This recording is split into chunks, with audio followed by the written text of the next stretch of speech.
এবারে চলে আসি, জুমার খুতবায় আলোচনা করেছিলাম কিন্তু এইভাবে ভেঙে ভেঙে বলতে পারিনি সময় কমের জন্য। এবারে কাতারের দূরত্ব হয়ে গেল, কাতারে দাঁড়াবো কিভাবে, এইগুলো পয়েন্ট বাই পয়েন্ট। আরেকটা জিনিস বোঝায়, এটা আমি বোর্ডে বোঝাতে গেলে বেশি বুঝতে পারে মানুষ, যেহেতু বোর্ড নেই। মনে করুন পুরো সলাৎ নামাজটা হচ্ছে একটা মার্ক, একটা সাবজেক্ট, পরীক্ষা, একটা পরীক্ষা। অসুবিধা হচ্ছে কারো? কয়েক মিনিটের মধ্যে ছেড়ে দেবো, শুধু ইম্পর্টেন্ট বিষয়ের জন্য। যদি মারা যায় তাহলে বলতে পারবো না, হয়তো আল্লাহ কৈফিয়ত করবে তোর জ্ঞান ছিল বলিস নি কেন, এই ভয়টাই আমার মনে ঢুকে আছে। আর ছেলেটাকে তো 20 মিনিট বলে ও 10 মিনিট ওভার টাইম করে দিয়েছে। তো ঘটনা হচ্ছে যে মনে করুন একটা সাবজেক্ট, এই সাবজেক্টে আপনাকে 100 মার্ক নিয়ে আসতে হবে, মানে 100% রেজাল্ট নিয়ে আসতে হবে, 100-তে 100। এখন যদি আপনি কাতার ঠিক না করেন, রুকু ঠিক না করেন, একটা একটা করে ছাড়েন, তো আমার আপনার নাম্বার কমবে কি কমবে না? তা আমার আপনার যদি নাম্বার কমে যায়, সলাৎটা দুর্বল হলো কি হলো না? অবশ্যই দুর্বল হলো। কিন্তু আমাদের এই বিষয়ে খেয়াল নেই। দেখেন, হজে যাবে তো মৌলভী সাহেবকে শোনাচ্ছে বারবার, হজে কোন জায়গায় কি করতে হয়, কিন্তু নামাজ যে 22 বছর 52 বছর 62 বছর ধরে পড়ছে, একবার জিজ্ঞেস করেন ইমাম সাহেব আমার দেখেন তো নামাজটা কোরআন হাদিস মতো হচ্ছে কি? যদি বলা হয় তো বলবে হেট এখনকার নতুন নতুন মৌলভী নতুন নতুন ফতোয়া দিয়েছে, আগের অমুক শামসুজ্জোহা মাওলানা ভুল বকেছিল, আগের তুমুক মাওলানা ভুল ছিল। এই রকম একটা একটা করে আমরা বলে পার করে দিই। কিন্তু প্রিয় ভাই এবং বন্ধুগণ, এই বলে আমরা এখানে পার হলে কবরে পার হতে পারবো না, কবরে পার হতে পারবো না। তাহলে যাই এবার পা মিলাবো, পা মিলাবো কোন আঙুল নাকি পায়ের গুল্লা, কোনটা বলেন তো?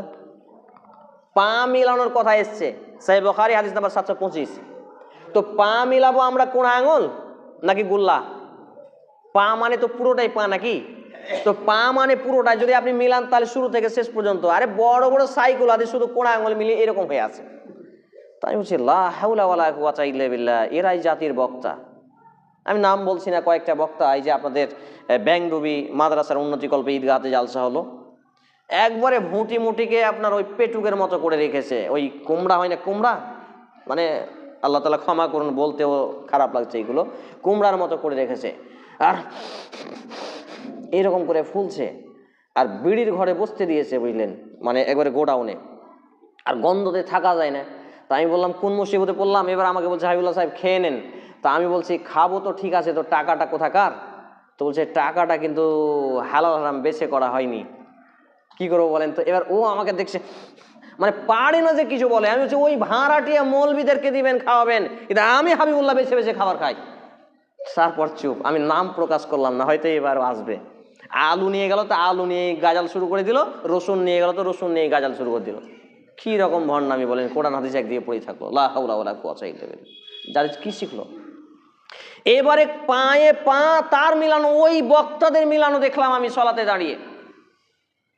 কি করছে গো, এত বড় বড় বক্তা, এত বড় বড় কালেকশন করে, এত বড় বড় স্টেজে বক্তা, সাইকুল হাদিস, সাইক অমুক তমুক, কত মাইকিং প্রচার হচ্ছে তাদের নামে। আর যখন নামাজে দাঁড়িয়েছে, আল্লাহু আকবার, ঘড়ির দিকে আবার দেখছে। আমি লা হাওলা ওয়ালা কুওয়াতা, এই নামাজে দাঁড়িয়ে আল্লাহু আকবার পর ঘড়ির দিকে রাখে কেন? এই জন্য আমরা বলেছি সামনে দেয়ালে কোনো ঘড়ি চাট রাখবেন না, কোনো রাখবেন না। আশ্চর্য লাগে, চিন্তা হয়, বড় বড় সাইকুল হাদিস। আমাদের লোহরপুর মাদ্রাসার একজন সাইকুল হাদিস আছেন, আমি একজন আমার মামা, উনি আমার সাইকুল হাদিস, তাকে বললাম যে মামা এরকম ব্যাপার, তার নাম ধরে বললাম, তো বলছে হেট তুই বেশি বকছিস, এত বড় আলেম এরকম করতে পারে? ও কিন্তু আমার কথা শুনে তাকে 4-5 জায়গায় তদন্ত করেছে, আমার আব্বার সামনে বলছে তাহলে এত বড় সাইকুল হাদিস, হাজার হাজার ছাত্রর শিক্ষক, আর সে নামাজে দাঁড়িয়ে আল্লাহু আকবার, মানে কে যাচ্ছে তার সামনে দিয়ে ওইটাও দেখছে। এটা হাসছেন? এটা তো কিয়ামতের আলামত। এইসব আলেমদেরকে মৌলবীদেরকে তো দাজ্জালের ফিতনা থেকে ভয়ঙ্কর বলা হয়েছে। এটা হাসির ব্যাপার না, এটা লজ্জা এবং দুঃখ কষ্টের ব্যাপার। আমরা যদি হাসি, আগামী জন্মে এই বাচ্চাগুলো কি করবে? কার কাছ থেকে ইসলাম নেবে? কার কাছ থেকে? আমরা যদি আখলাক আদব যেটাকে শিক্ষা না দিতে পারি, কার কাছ থেকে নেবে? তাহলে আমাদেরকে পায়ে পা পুরো মিলাতে হবে এবং কাঁধে কাঁধ, আমাদের কাঁধে কাঁধ মিলে আল্লাহু আকবার বলে 5 ছিতরে নিয়েছেন, মানে দেখেছেন মসজিদের এখানটা আমার জায়গা, আমার দিকে আসবি না নাকি? বুঝাতে পারছি না?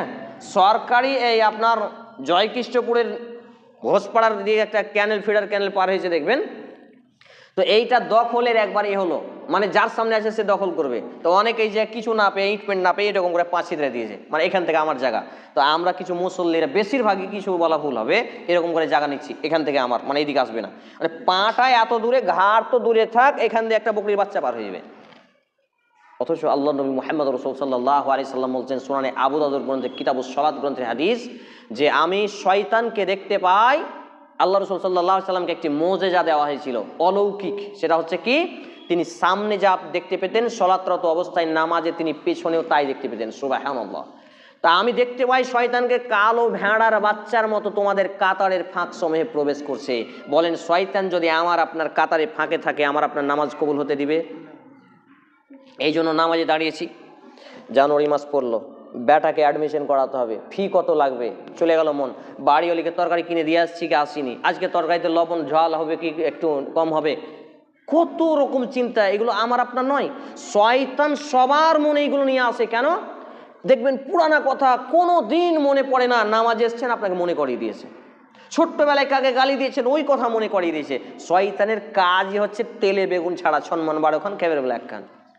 তো এবারে নামাজের মধ্যে কোনো ফাঁক রাখা যাবে না, নামাজের মধ্যে প্রাচীরের মতো প্রাচীর। আল্লাহ নবী মুহাম্মদ সাল্লাল্লাহু আলাইহি সাল্লাম বলেছেন সহিহ বুখারী কিতাবুল আযানের হাদিস, যে তোমরা প্রাচীরের মতো হয়ে দাঁড়াও, একটা ইঁট যেমন আরেকটা ইঁটকে ধরে থাকে সেরকম ধরে থাকো, তোমরা দেয়ালের মতো হয়ে যাও। আল্লাহু আকবার।